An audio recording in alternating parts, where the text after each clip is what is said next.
你猜下，你每日都會用佢嘅，亦都好容易忽略佢背後所隱藏嘅轉運嘅力量。冇錯，答案係海鹽。呢啲睇落好簡單、好普通嘅小東西，其實蘊藏着好多好多能為我哋招財、淨化，甚至轉運嘅能量嘅秘密。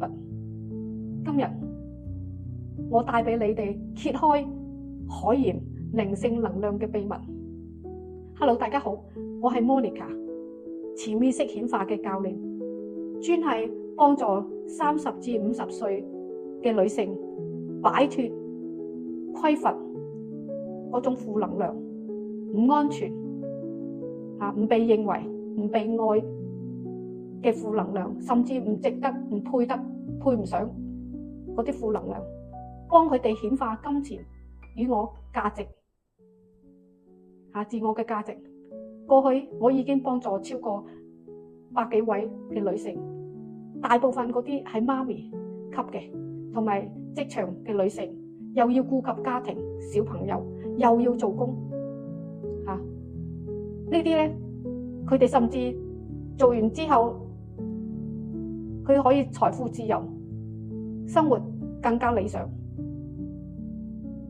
咁咧，我而家喺呢度咧就同你分享下海鹽嘅4大靈性能量運用嘅方法。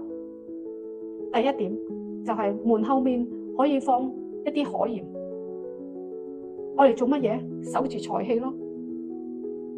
大門係咪樓下大堂嗰個大門啊？唔係，係你屋企嗰個單位嘅大門後面。材料你可以用一啲海鹽，甚至係喜馬拉雅海鹽，係粉紅色嘅，用個玻璃杯最好啦，或者係瓷器嘅杯或者碗裝住。記住唔好用塑膠料嘅杯或者碗，就放喺你屋企家中嘅大門嘅內側嘅角落頭就得啦。記住唔係大廈大堂嗰個門後面喎。放嘅時候有儀式嘅，你放個杯海鹽放喺個門後面之後，虔誠咁樣同佢講：多謝你幫我守住財氣，招來更好運，招來更多嘅貴人嚟幫我嘅。第二樣嘢就係喺工作室入邊嘅4個角落頭，亦都可以每一個角落頭用一個碗仔裝住嗰啲海鹽，目的係乜嘢？提升金錢嘅能量咯。尤其是處理財務啊、談合約嘅空間嗰啲人士最適合。點樣做？個方法好簡單啫，喺房間4個角落頭各放一碗海鹽或者喜馬拉雅山亞鹽，最好用透明嘅玻璃杯更加好。記住每隔10日至14日你就換一次，換嘅時候誠心咁樣去祝福自己，同埋要感恩呢啲海鹽幫助你淨化嘅。第3樣嘢咧就係海鹽放喺個長銀包入邊，你可以用一個布袋放少少海鹽落去個銀包。最主要嘅目的咧就係因為放咗之後咧個錢包嘅磁場會升級，就放少少就夠，你冇放好多用一個密封嘅布袋裝住就得啦。跟住咧就係每日臨出門口之前細細聲講：多謝你令到我金錢能量更加順暢，簽合約特別快，特別有貴人嚟幫你，催快你嘅能量。第4樣嘢咧就係鹽水寫名法。點解？因為名字係共振招財法嚟嘅，材料好簡單，用煲過嘅凍滾水係乾淨嘅，凍滾水加上海鹽，滲少少海鹽入去，裝喺個玻璃杯入邊。係咪滿啊？唔使嘅，係2/3嘅裝到2/3滿就夠啦。你寫你個名喺張細細地嘅紙仔入邊，跟住咧就係接埋去，然之後放入去嗰杯海鹽水入邊，然之後咧合埋雙眼，靜心地去祈願。講咩啊？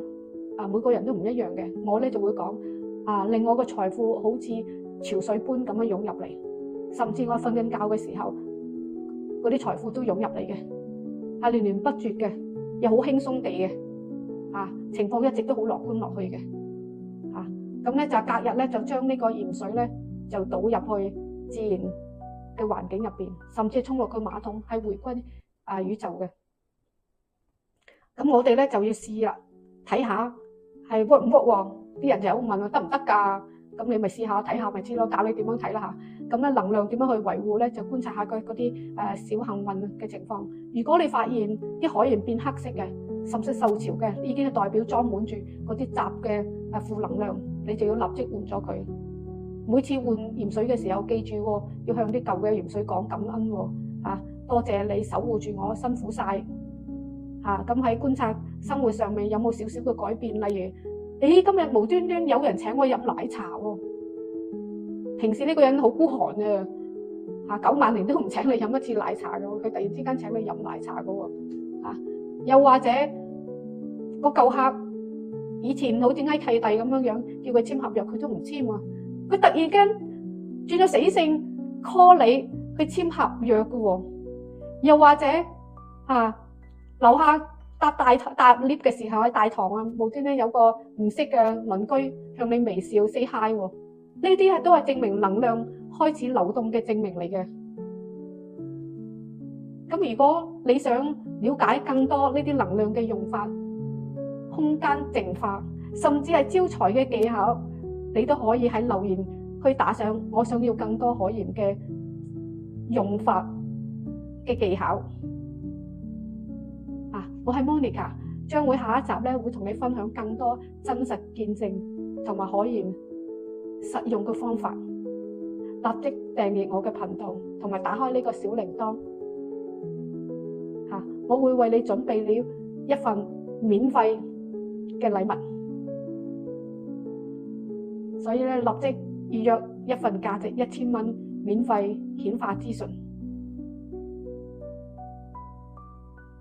同埋幫你邁向你圓滿嘅生活、理想生活，同埋財富自由。記住，我哋唔需要做好多事。只要做對一件事就夠啦，命運就會開始轉變。唔係呢啲一直你想要嘅轉變咩？你係一個受歡迎嘅人，一切會更加好。只要做咗個轉化，人又開心啲，揾翻自己，自我增值，你身邊嘅人都會覺得，佢好似唔同咗喎。開心咗喎，呢啲就係一個確認你係已經有好大嘅改變，變化得更加好，更加理想。記住我，關注我，我係 Monica，下次一個視頻見。